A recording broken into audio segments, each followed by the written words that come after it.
truly an honor to have this golden opportunity to speak with you today. First of all, I would like to thank you for being here and for supporting my country.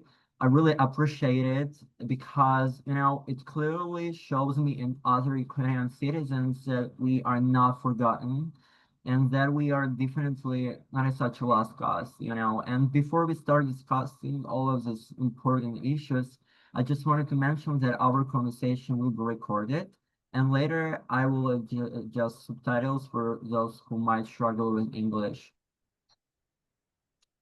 Um, Чудово, привіт, дуже дякую, Ігор.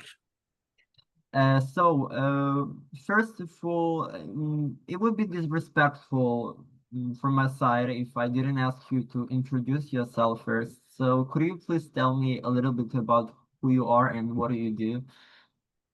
Certainly, I am a professor of sociology, as you mentioned, at the University of Virginia. But I actually trained in archaeology and cultural heritage. And for many years, this was my primary field. So now, as a sociologist, I focus on cultural heritage in Ukraine. And since 2023, have been part of a team that is documenting the widespread damage to Ukraine's historic fabric. We can speak here of artworks, archaeological materials, churches and libraries and schools and so forth. So this is my general background of training, but now it's really my primary area of focus, and it's why I come to Ukraine so frequently.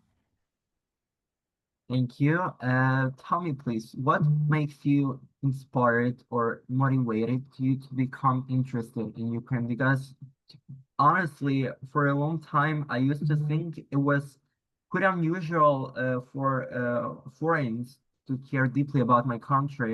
But looking up to you, like I've realized that it's not only possible, it's meaningful, and you completely changed my perspective on that.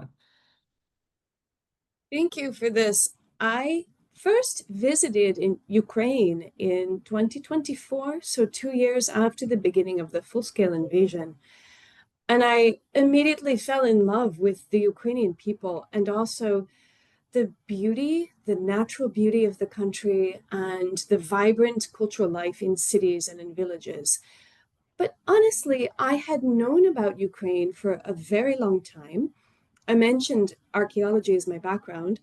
So for decades, I have been familiar with like the Black Sea and the rich historical layers of Scythians and Greeks, different nomadic settlers, different layers of history that built up in this very rich and dynamic and culturally generative part of the world. Always I had wanted to visit Ukraine. I didn't have the opportunity. And then after the full scale invasion, I did have the chance and I very much wanted to go. So, as I said to you, it was love at first sight, as we say in English, really felt a strong connection. And that, of course, is because of the wonderful Ukrainians that I've had the opportunity to meet and to work with. Thank you. Tell me, please, what were your first impressions when you met Ukrainian people for the first time? Because, nowadays Ukrainians are often seen as a symbol of war, resilience, and the struggle for freedom and existence at all itself. So what were your first impression of us? Actually, I would agree with those descriptors. Resilient people and courageous people, a unity of purpose, right, to defend the country that impressed me very much. And at the same time, I noticed a tenderness and a vulnerability. And this, I understand, is shaped by the effects of this hideous war, which has disrupted and destroyed so many lives in Ukraine. But I will say, too, my strong feeling is that embedded in Ukrainian society and cultural life is a sense of loyalty, of devotion to family and friends. And I feel that I have been brought into this almost by happenstance, but the good fortune of coming into Ukraine and being part of friendships and professional networks, people who share that devotion and have invited me to participate with them and now to become friends. So I would just add to your list about impressions or what Ukrainians are known for. Extremely resilient, yes. But one thing I would emphasize about resilience is that it's not naturally occurring like oxygen or gravity. You know, resilience is something that people create. We might even say they build up, but I think there's a kind of purposefulness in how people engage with each other. I will say, for example, when I went to Mykolaiv last summer, I was struck by how strongly the residents of that city look out for each other and for their friends from Kherson. And there's a really strong connection between these two cities. And life is really hard in Mykolaiv. There's not clean drinking water yet in their homes. Power outages are frequent. Very many people have been injured by drone strikes. And yet there is still a generosity in welcoming people from Kherson or sending them aid and assistance. And then, Ihor, I noticed this is actually all around the country, that there's this kind of generosity in helping each other. So I would say that is what makes people, communities, households resilient, is to participate in these kinds of relationships of giving and of generosity. By the way, if you could describe Ukrainian people in just a couple of words, what would they be? Well, I have said devoted, so I will start with this word devotion. I have seen a true devotion to friends and family. I think a real orientation to family, also devotion to animals. And I say this with great seriousness because I note that Ukrainians care very much about their pets, their cats and dogs, but also other creatures of nature. And this is something that has deeply impressed me, the way in which Ukrainians work with each other to support the most vulnerable creatures in war. So there's devotion, there's hard work. Ukrainians work the longest hours I have seen anywhere. I mean, long days, Monday through Friday, but also the weekends. I've yet to see a true Nedelya without work. I think every day is work in Ukraine. And maybe I will have to come after the war when there's peace and to see how there's a rhythm of life. But, you know, I think this hard work is an ethic that has kept Ukrainians and their families strong for a long time. And the hard Yeah. work, of course, is not just in the workplace for paid work, but I see hard work happening every time university students prepare for exams or members of a community work to rebuild something, maybe a bridge or maybe a demining team that is clearing a forest or a farmer's field so it can be used again. There's just an intensity of care and commitment of the body and the mind to be fully engaged in this work. So I say hard work is the second word. And then the third word I would use to describe Ukrainians is proud. And I mean this in a really positive sense, a true pride in being Ukrainian. And of course, the sense of Ukrainianness is under threat, particularly since Russia's full-scale invasion, but also historically. The war in Donbass, but for decades before then, with different restrictions about using Ukrainian language, Ukrainian names, historical memories, or the contributions of Ukrainian thinkers. And so when I say pride, I want to make clear I see this as a positive attribute and a courageous one. And I will note how many people I've met who've told me that they choose to use the Ukrainian language and only the Ukrainian language. It's a very meaningful choice for people, and one that I've had to learn about coming into this country and its relationships, because in the United States, where I'm from, it's also a multilingual country, but the majority of us are English speakers, and there hasn't been the same test of language, of a kind of sense of linguistic preservation, at least not for English. It's true this has occurred with other languages that have been historically part of American society.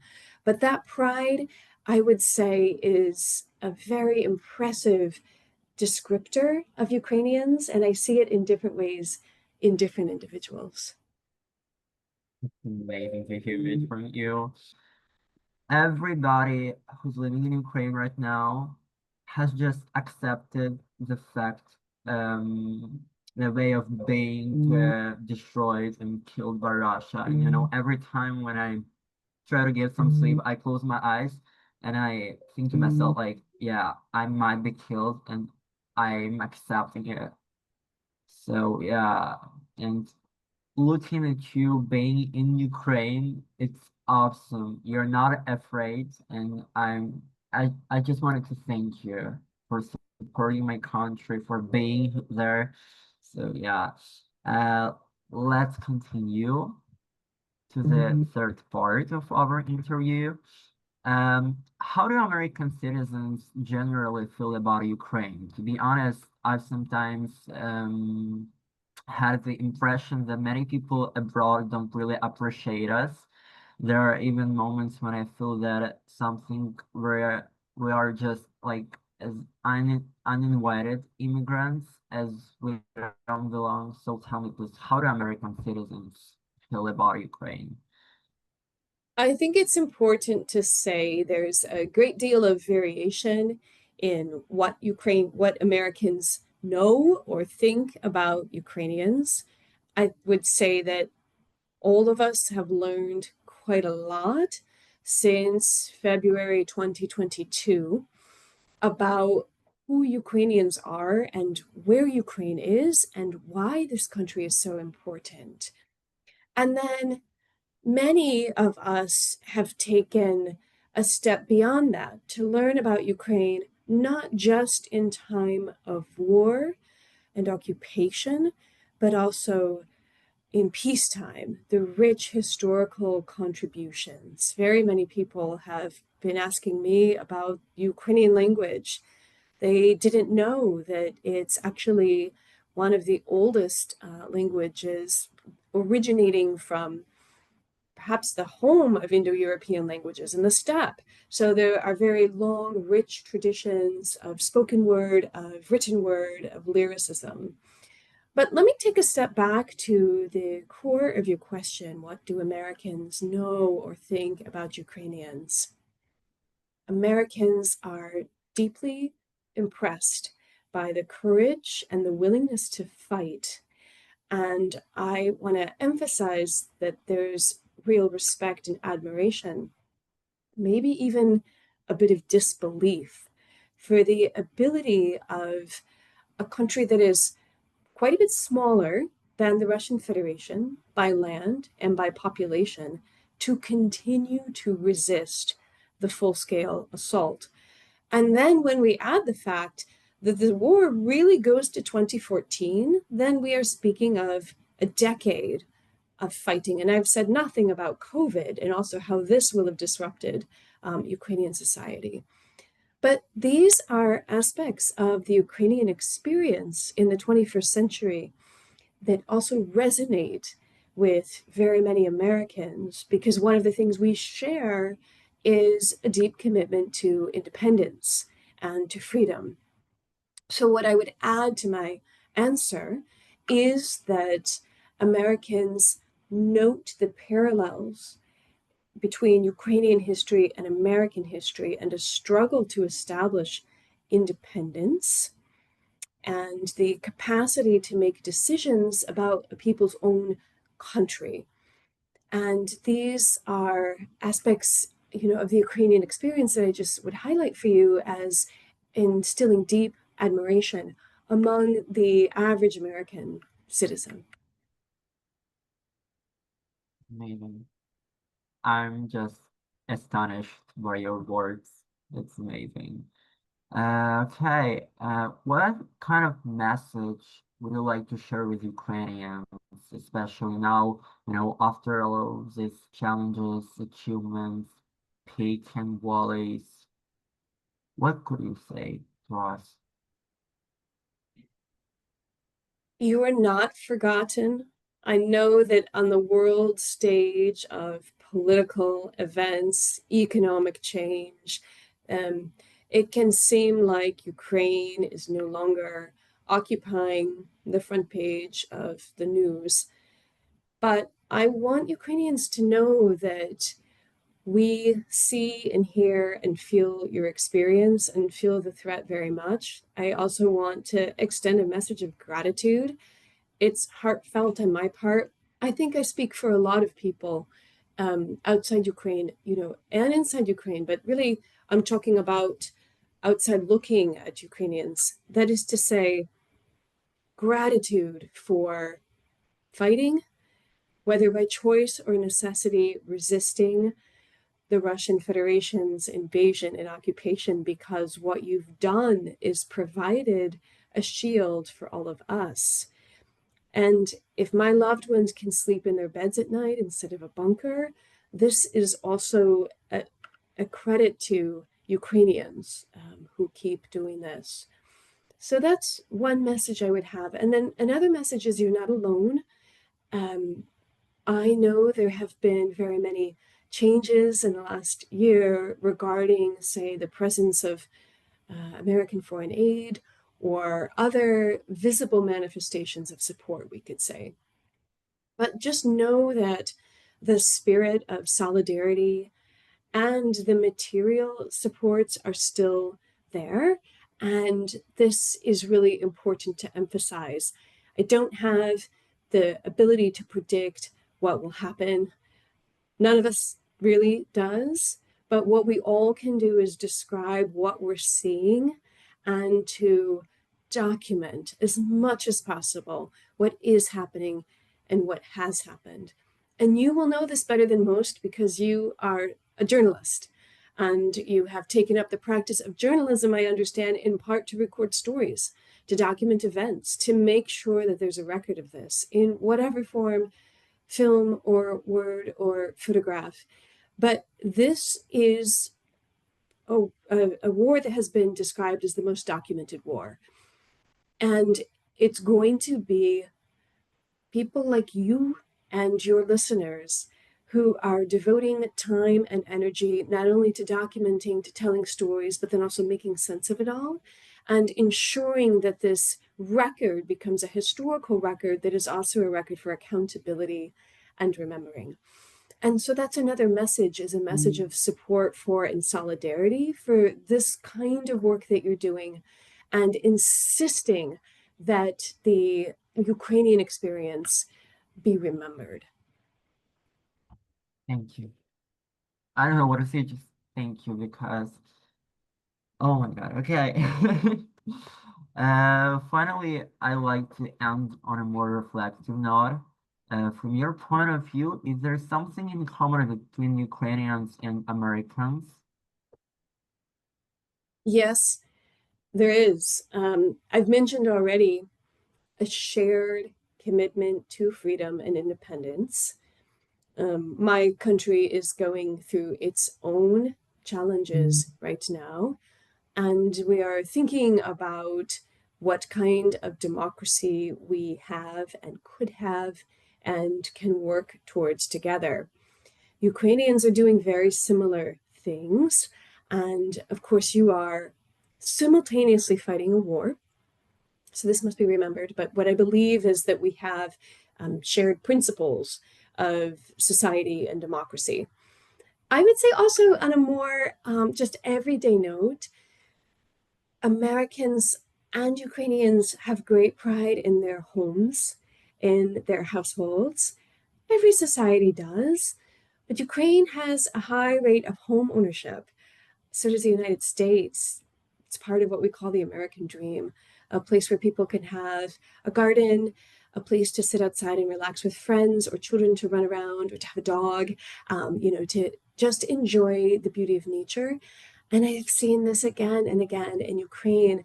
It's why I think Ukrainians want so much to stay in their homes, in their villages, in their apartments, with the space that they have lovingly created to protect and house their own loved ones, relationships, and so forth. And I want to underscore this because when I tell Americans about Ukraine and Ukrainians' experience of war, I sometimes show photographs of homes that have been damaged or lost to the war, but also homes that are intact, whole, and where we can see people are still planting flowers and still harvesting pears. And many of my audience members are surprised by this. Why are Ukrainians growing flowers and fruit? Why are they in their gardens? And I say, well, the garden is a place of relaxation and therapy for some Ukrainians. This is true. It is, yeah. And it's also about caring for land. And then I say, Ukraine has always been one of the largest exporters of grain in the world. Anybody who's eaten bread has probably had some Ukrainian grain. And so then we can have a conversation about abundance, about this rich soil that has given life generation after generation.